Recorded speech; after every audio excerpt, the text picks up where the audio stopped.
నమ్మి పదవులు ఇచ్చిన వాళ్ళే కాదని వెళ్ళిపోతున్నారు.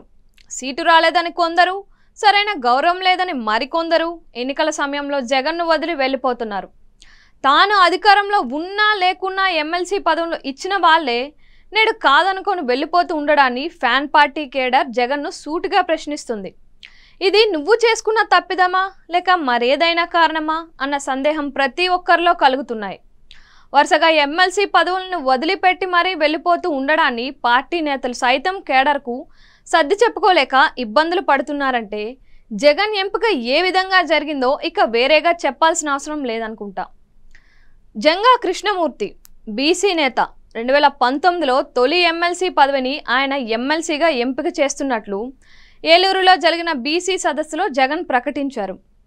అనుకున్నట్లుగానే వైసీపీ అధికారంలోకి రాగానే ఆయనను ఎమ్మెల్సీని చేశారు. 2019 నుంచి 2025 వరకు ఆయన ఎమ్మెల్సీగా కొనసాగుతారు. 1999, 2004లో ఆయన వరుసగా 2 సార్లు కాంగ్రెస్ నుంచి, గురజాల నుంచి ఎమ్మెల్యేగా ఎన్నికయ్యారు. ఆ తరువాత వైసీపీలో చేరారు. గురజాల టికెట్ కాసు మహేష్ రెడ్డికి ఇవ్వడంతో ఆయనకు ఈసారి వైసీపీలో టికెట్ దక్కలేదు. చివరి వరకు టికెట్ కోసం ప్రయత్నించగా జంగా కృష్ణమూర్తి టీడీపీలో చేరారు. అయితే టీడీపీలోనూ ఆయనకు ఎలాంటి టికెట్ దక్కలేదు. కానీ జగన్ వదిలి వెళ్ళిపోయారు.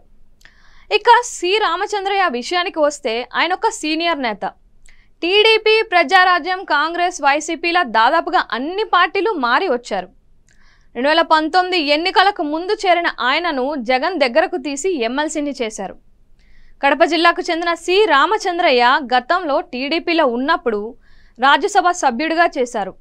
కాంగ్రెస్లో చేరి ఉమ్మడి ఆంధ్రప్రదేశ్లో ఎమ్మెల్సీ అయ్యారు.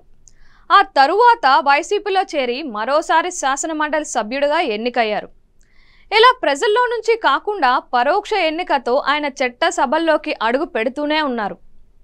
కడప జిల్లాకు చెందిన బలిజ సామాజిక వర్గానికి చెందిన సిఆర్ను జగన్ ఏరికోరి ఎంపిక చేశారు. చివరకు జగన్కు అవసరమైన సమయంలో మాత్రం తాను అందలం ఎక్కి కూర్చున్నారు. పార్టీని వీడి వెళ్ళిపోయారు. ఇక మహమ్మద్ ఇక్బాల్ విషయానికి వస్తే ఆయన ఒక మాజీ పోలీస్ అధికారి. జగన్ 2 సార్లు ఎమ్మెల్సీని చేశారు. కర్నూలు జిల్లాకు చెందిన వారైన అనంతపురం జిల్లా హిందూపురంలో వైసీపీ తరపున పోటీ చేయడానికి అవకాశం ఇచ్చారు. ఈయన 2019 ఎన్నికల్లో హిందూపురం నుంచి వైసీపీ తరపున పోటీ చేసి ఓటమి పాలయ్యారు. ఓడిపోయినా సరే మరోసారి టికెట్ను ఆశించారు.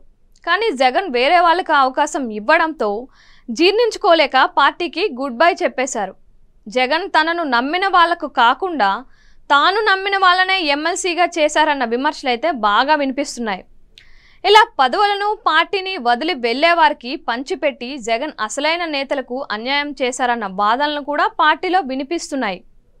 వీటికి మాత్రం జగన్ వద్ద నుంచి బహుశా సమాధానం ఇచ్చే అవకాశం లేదు. ఎందుకంటే తన ఎంపిక తప్పు అని ఆయన కేడర్ ముందు ఒప్పుకొని తీరాల్సిందే.